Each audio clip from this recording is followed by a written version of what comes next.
Hey, Lavisa! So, I realized this whole me posting a video thing every day until I go back to school could get a little annoying. But I have a good reason for it, so hear me out. Because my New Year's resolution was to make a new video at least once a week, this is going to help me realize that that's not actually going to be that hard. Because I can tell myself that, hey, if I could do it once a day, I can definitely do it once a week. Also, everyone in my family is asleep right now, and that's why I'm filming in my basement, and my feet are kind of really cold. But it's okay, because I have ruby slippers! So as you know, I'm a theater major, and usually with being a theater major comes a lot of performing. But I don't really feel like I've talked to you a lot about the different, theater things that I've done. So that's what this video is going to be about. There is one thing that's theater-related that I've done that has pretty much nothing to do with performance, and that would be table sitting. Table sitting is pretty much exactly what the name implies. You sit behind a table during one of the Theater CNU performances, and you sell Theater CNU merchandise, like t-shirts, cups, stickers, pretty much anything that has the logo for Theater CNU on it. Although we don't really sell a whole lot, because if you're a part of the Theater CNU community, you can often get this stuff for free at different events. But people's parents come to the shows and they get all adorable and they're like, oh, I want to show off to my friends and show that my son was in a show or my daughter was in a show, so I'm going to buy everything you have. And I'm like, yay, I get to sell stuff.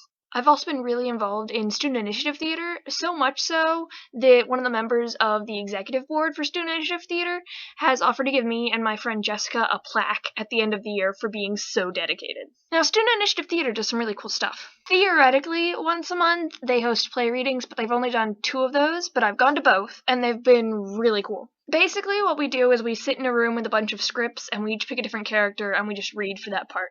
But it's a lot of fun, because you get to experiment a lot with your voice, which, you know, I like doing, because I make a bunch of weird sound effects all the time.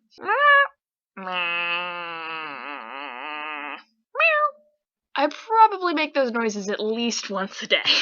I was also in the Student Initiative Theater Murder Mystery, where I played Sacagawea, which was a lot of fun. I decided to make her hipster Sacagawea, because she was totally in Louisiana territory before it was cool.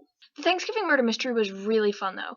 Everyone involved made, a different dish for the Thanksgiving dinner, which was hard because I didn't have a kitchen, but I kind of forced my friend Caitlin to let me use her kitchen, so it was a lot of fun. The murder mystery itself was actually pretty hilarious, too. We had a clique of Mean Girls who pretty much quoted Mean Girls the whole time. Betty White was there because she was old enough to be at the first Thanksgiving. Betty White was actually the murderer. She killed 3 people.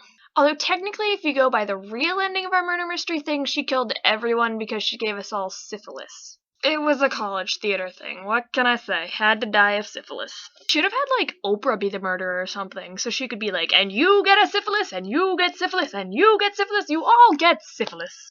I just found a sequin on the ground, and I thought it was from my shoe, but it's pink, so it's not. Who has pink sequins? Probably me. Then I was also in this one act, which was a series of 3 absurdist shows. They were supposedly all tied together under a theme, but I have no idea what the theme was, and we definitely didn't follow it because it made no sense. But that's what happens when the director never shows up to any of the rehearsals. I'm pretty sure she either quit or didn't know she was supposed to be the director. Anyways, the first show in this absurd series was kind of like a courtroom scene. I played the policeman who got killed in the beginning, and then I played the clerk. Playing the clerk was weird because it was absurdist, so I pretty much just repeated the same line over and over again. And that line was, "Here are your pants, sir." Except for one scene when I come in, and the judge says, "Wait, no pants?"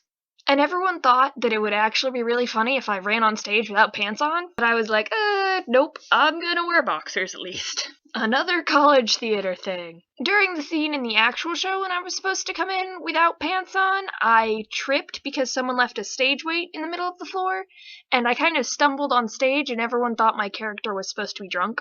Totally not intentional, but it got a lot of laughs. Then the second show in this theory was a parody of the Glass Menagerie. The roles of Jim and Laura were gender swapped to be Ginny and Lawrence. I played Ginny, but when people ask me what I played, I like to tell them I played the gentleman caller because it sounds a lot funnier.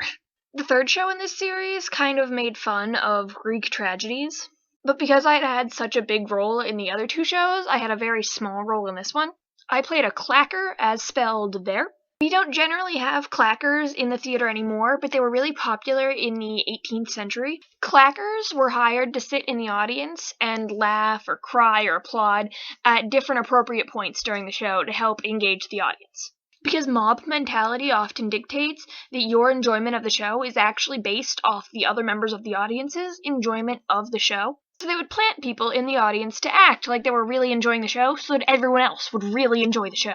So besides sitting off to the side and emoting, I also played the wings of the Deus Ex Machina. Deus Ex Machina is Latin and translates to God from the machine. In ancient Greek tragedies, it would generally be an angel flown in on a pillar. Deus Ex Machina basically would come in and pull the main character out of what seems to be an unsolvable problem. Think Frodo and Sam being saved from death on Mount Doom in Return of the King. But I was not the Deus Ex Machina. No, I was the wings of the Deus Ex Machina. So I pretty much just stood behind her and did this. And by the end of her 3-minute monologue, my arms felt like they were going to fall off. Then we ended the show in a strangely choreographed dance number to the tune of Camptown Races. I wish I was joking about that. But it was still a good experience, and I'm glad I did it. And hopefully there'll be many more slightly less weird theater experiences to come. And I'll let you know all about them when they happen. Okay, love you, bye!